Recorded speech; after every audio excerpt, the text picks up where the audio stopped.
Expert mister Fang भागते हुए आते हैं और सबको बताते हैं ड्रैगन एमुलेट असली है, ये वही बादशाह है, मुझे पहले ही पता था। ये सुन शाओ ये खुश हुई, लेकिन धोखेबाज नहीं। वो मिस्टर फैंग के हाथों से एमुलेट छीन कर कहते हैं नहीं, इसने जरूर नेशनल म्यूजियम से ये पुरानी चीज चुराई होगी। शाओ यी गुस्से में कहती है तुम्हारा दिमाग खराब हो गया है क्या, मेरी चीज मुझे वापस करो।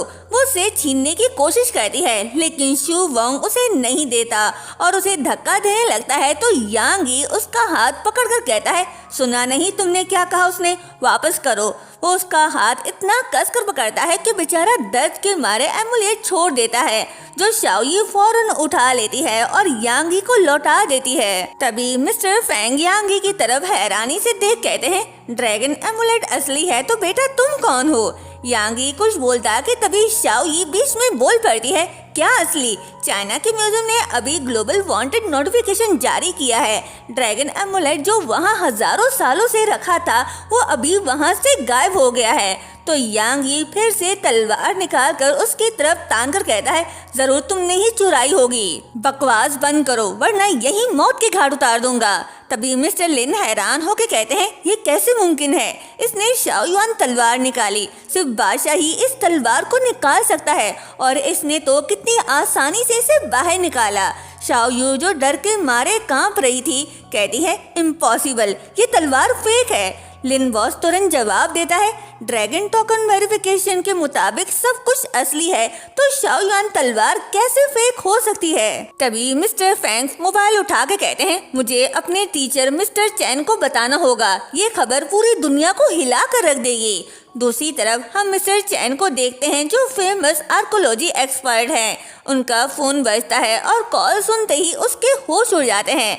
आगे से मिस्टर फैंग कहते हैं सर शायद आपको यकीन नहीं होगा, लेकिन सम्राट यांग यी बिल्कुल मेरे सामने खड़े हैं और ये तलवार ये वही असली शाओ युआन तलवार है। वो साथ ही मिस्टर चैन को यांग यी की तस्वीर भी भेज देते हैं। तस्वीर को ध्यान से देखने के बाद मिस्टर चैन की आंखें फटी रह जाती हैं। वो हैरानी से कहते हैं ये कैसे हो सकता है। मिस्टर फैंग कहते हैं सर आपका स्टूडेंट आपसे रिक्वेस्ट करता है कि आप खुद यहाँ आइए, हमें एक स्पेशल टास्क फोर्स बनानी होगी ताकि इस हिस्टोरिकल ट्रुथ का पता लगाया जा सके। यांग यी अपनी तलवार वापस म्यान में डाल देता है तो ये देख नाजुक कली शाओ यू डर के पीछे हट जाती है। शाओ यी लिन बॉस से कहती है आप देख रहे हैं ना ये मेरी बाकी की चीजें हैं, जरा चेक करके बताएं इनकी टोटल वैल्यू क्या होगी। तो मिस्टर फैंग कहते हैं ये कोई आम पुरानी चीजें नहीं है, ये सब बेहद कीमती हैं, इन्हें तो सीधा नेशनल म्यूजियम में होना चाहिए। ये सुन शाओ यी को झटका लगा, कहती है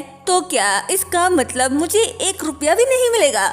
मिस्टर लिन कहते हैं अरे शाओ यी घबराओ मत, जो चीजें तुम ले आई हो वो नेशनल ट्रेजर हैं, उनकी असल वैल्यू के हिसाब से तुम्हें गवर्नमेंट की तरफ से अच्छा खासा रिवॉर्ड मिलेगा, तुम चिंता मत करो, अमाउंट बहुत बड़ा होगा। शाओ यू शू वोंग को इशारा करती है कि कुछ करो। तभी मिस्टर फैंग की नजर मोहर पे पड़ती है और वो चिल्लाकर कहते हैं ये तो इंपीरियल जेड सील है। ये सुन सभी हैरान रह जाते हैं। जैसे ही वो उसे चेक करते हैं तो उन्हें एहसास होता है कि ये असली सम्राट यांग यी का मोहर है। मिस्टर फैंग कहते हैं ये इंपीरियल जेड सील बिल्कुल असली है, हजारों सालों से जो चीज गायब थी वो आखिरकार मिल ही गई। मिस्टर लिन कहते हैं अगर इस मोहर के सिर्फ 8 अक्षर भी पेपर पर लग जाएं तो उस कागज की कीमत करोड़ों में हो जाएगी। तो मिस्टर फैंग तुरंत शाओ यी से कहते हैं तुम्हें हमारे साथ रिसर्च इंस्टीट्यूट चलना होगा। तभी वहाँ मिस्टर चैन आते हैं। वो अपने साथ 2 और बड़े आर्कोलॉजी एक्सपर्ट मिस्टर हु और मिस्टर ली को भी साथ लेकर आए हैं। अंदर आते ही मिस्टर चैन कहते हैं सम्राट कहाँ है, मुझे उनसे मिलना है। फिर मिस्टर फैंग से कहते हैं मैंने वो वीडियो देखी, शाओ युआन तलवार, ड्रैगन टोकन और सम्राट की फोटो हमने बार बार मैच किया, सब कुछ 100% सही है। मिस्टर हु कहते हैं फैंग तुम कह रहे हो कि सम्राट टाइम ट्रेवल करके आए हैं, ये कोई मजाक नहीं है। मिस्टर ली कहते हैं टाइम ट्रेवल आज तक कभी प्रूफ नहीं हुआ, अगर हमारे देश में सच में कोई टाइम ट्रेवलर आया है तो ये पूरी दुनिया के लिए एक बहुत बड़ा रेवोल्यूशन होगा, पूरी साइंस की दुनिया बदल जाएगी। ये सुन शाओ यी मन ही मन सोचती है फंस गई। कहीं ये लोग सच में बादशाह को वापस ले जाकर उन पर एक्सपेरिमेंट न करने लग जाएं। इसलिए वो उससे कहती है, बादशाह सलामत, यहाँ बहुत शोर है, मैं आपको घर ले चलती हूँ। वो मोहर उठाती है और सबके नजरों से बचकर वहाँ से निकलने की तैयारी करती है। एक्सपर्ट्स अभी भी आपस में उलझे हुए थे। मिस्टर हु कहते हैं, अगर हम सम्राट से मिलते हैं तो उन्हें एड्रेस कैसे करेंगे? मिस्टर चैन कहते हैं, ये बात तो बाद में भी डिसाइड हो सकती है, पहले हमें उन्हें आमने सामने देखना होगा। शाओयी यांग यी को बाइक पर बिठाकर वहाँ से निकल जाती है। जब मिस्टर लिन पलट कर देखते हैं तो वहाँ कोई नहीं होता। कहते हैं, अरे सम्राट गायब हो गए और शाओयी भी नहीं है। सब हैरान। मिस्टर चैन अफसोस से कहते हैं, मैं सम्राट से मिल भी नहीं पाया और वो चले गए, कितना बड़ा मौका हाथ से निकल गया। फिर वो अपने असिस्टेंट से कहते हैं, फॉरेन अथॉरिटीज को रिपोर्ट करो, पूरे देश में सिक्योरिटी हाई अलर्ट पर डाल दो, सर्च वारंट जारी करो, हमें किसी भी हाल में सम्राट को ढूंढना ही होगा। शाओयू गुस्से में आग बबूला होकर कहती है, शाओयी आज तुम बच गई, पर अगली बार मैं तुम्हें नहीं छोड़ूंगी। दूसरी तरफ शाओयी और यांग यी टाइम ट्रैवल करके सीधा दरबार में पहुंचते हैं, पर दरबार का माहौल बहुत ज्यादा टेंस है क्योंकि दरबार पर खतरा है। ली शियाओ ने हमला कर दिया है और वो ताकत के जोर पर जमीन और पैसे मांग रहा है और साथ ही 10 लाख की फौजी लेकर शहर पर चढ़ाई भी कर रहा है। कोर्ट ऑफिसर जो शायद गद्दारों से मिला हुआ है, वो डर की ये सजेशन देता है कि जंग रोकने के लिए हमें अपनी जमीन और पैसे देकर शांति कर लेनी चाहिए।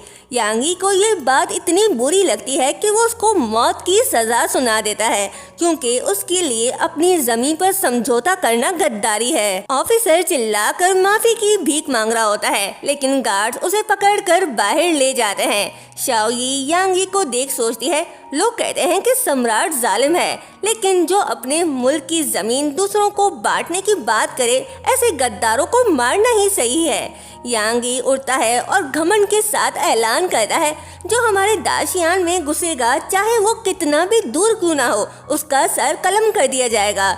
सभी फौजियों को खबर भेज दो, जमीन पर मैं खुद उतरूंगा और जंग को लीड करूंगा। ये सुन सभी वजीर और ऑफिसर घुटनों के बल झुककर बादशाह के लिए नारे लगाते हैं। शाओयी धीरे से यांग यी से कहती है, बादशाह अगर आप बिजी हैं तो मैं चलती हूँ। यांग यी उसे रोकने का इशारा करता है। वो उसके पास आता है, प्यार से उसके चेहरे को छूता है और कहता है, शाओयी रास्ते में अपना ख्याल रखना। शाओयी मुस्कुराकर हाँ कहती है, फिर अपने बाइक पर बैठती है, प्यार से यांग यी को बाय बोलती है और वापस अपनी दुनिया में लौट जाती है। लेकिन जल्दी जल्दी में शाओयी का टैबलेट वहीं दरबार में गिर जाता है। हु योंग उसे देख हैरान होकर कहता है, ये क्या चीज है? तभी उस टैबलेट में से अचानक म्यूजिक बजने लगता है। आवाज सुनते ही यांग यी थोड़ा हैरान और अलर्ट हो जाता है। शाओयी मॉडर्न दुनिया में वापस लौट आती है तो उसके मोबाइल पर एक नोटिफिकेशन आता है, उसके बैंक अकाउंट में 50 मिलियन युआन डिपॉजिट हुए हैं। शाओयी खुशी से हैरान होकर कहती है, क्या 50 मिलियन, इतने सारे पैसे? फिर वो लिन बॉस का वॉइस नोट सुनती है जिसमें वो कहते हैं, शाओयी तुम जो एंटीक्स ले आई थी मैंने उन्हें म्यूजियम में जमा करवा दिया है, तुम्हारे अकाउंट में पैसे आ गए होंगे, चेक कर लो। शाओयी रिप्लाई में थैंक्स कहती है। तभी उसकी मॉम की कॉल आती है, कहती है, बेटा कहाँ हो, कुछ दिनों से तुम्हारी कोई खबर नहीं, मैं तुम्हारे लिए बहुत परेशान हूँ। शाओयी कहती है, मॉम आप बिल्कुल चिंता मत करें, मैं अभी हॉस्पिटल आ रही हूँ, मेरे पास आपके लिए एक बहुत अच्छी न्यूज़ है। फोन रखने के बाद वो मन ही मन सोचती है, आखिरकार मेरे पास मॉम के इलाज के लिए पैसे आ ही गए। दूसरी तरफ यांग यी उस टैबलेट को गौर से देख रहा होता है, समझ नहीं पा रहा कि ये क्या चीज़ है। चेक करते वक्त अचानक स्क्रीन ऑन हो जाता है और शाओयी का वही वॉइस नोट प्ले हो जाता है जो उसने मिस्टर लिन को भेजा था। हु योंग हैरान होकर कहता है, ये तो उस लड़की शाओयी की आवाज है। यांग यी कहता है, हाँ ये शाओयी की आवाज है, ये छोटी सी चीज जो मुझे उसकी आवाज सुना सकती है, ये तो बहुत ही नायाब है। हु योंग कहता है, ये पतली सी चीज जो ना लोहा है और ना ही कुछ और, इससे आवाज भी आ रही है और तस्वीर भी दिख रही है, क्या ये कोई जादुई आईना है जो हजारों मील दूर की आवाज सुना सकता है? यांग यी स्क्रीन को टच करके समझने की कोशिश कर रहा है कि आखिर ये है क्या। वहीं दूसरी तरफ शाओयी लाइव स्ट्रीम करने के बाद अपनी मॉम से कहती है, बस थोड़ी देर में ऑपरेशन शुरू होने वाला है, आप टेंशन में तो नहीं है? मॉम कहती है, नहीं बेटा, जब तक तुम मेरे साथ हो मुझे किसी बात का डर नहीं। शाओई कहती है, मॉम आप बहुत स्ट्रांग है, चलिए ऑपरेशन से पहले एक साथ फोटो ले लेते हैं। लेकिन तभी उसे किसी की वीडियो कॉल आती है। जैसे ही वो कॉल अटेंड करती है तो सामने वाले बंदे को देख उसकी आंखें फटी रह जाती हैं, क्योंकि वो कोई और नहीं सम्राट यांगी है। यांगी भी शाओई को देख हैरानी से कहता है, शाओई क्या ये तुम हो? शाओई शॉक्ड होकर कहती है, बादशाह मैं आपसे वीडियो कॉल में बात कर रही हूँ। वो फौरन अपनी मॉम की तरफ देखती है। ये किसी को इस सच के बारे में नहीं बताना चाहती, इसलिए बहाना बनाकर बाहर आ जाती है और यांगी से कहती है, बादशाह ये कैसे हो गया? आप मेरे फोन से कैसे जुड़ गए? यांगी कहता है, मुझे भी नहीं मालूम, जब तुम यहाँ से गई तो ये चीज यहाँ भूल गई थी। ये अजीब सी चीज जो मेटल से बनी है, इसके जरिए मैं तुम्हें देख पा रहा हूँ। शाओई कहती है, ओ गॉड मेरा टैबलेट वो 5000 साल पुराने दाशियान में रह गया। बादशाह ये तो मिरेकल है। वैसे आपने आज कुछ खाया? काम कैसा चल रहा है? थक तो नहीं गए? ये सुन यांगी का चेहरा नरम पड़ जाता है। वो प्यार से कहता है, मैं ठीक हूँ शाओई, बस मैं तुम्हें। तभी उसकी नज़र अपने आसपास खड़े मिनिस्टर और जनरल्स में पड़ती है तो उसे एहसास होता है कि वो एक बादशाह है और उसके लिए इस तरह नरम पड़ना ठीक नहीं। वो तुरंत अपना लहजा बदलता है, एकदम दबंग और रॉयल स्टाइल में कहता है, मैं तुम्हारे हाथों का बना हुआ खाना बहुत याद कर रहा हूँ।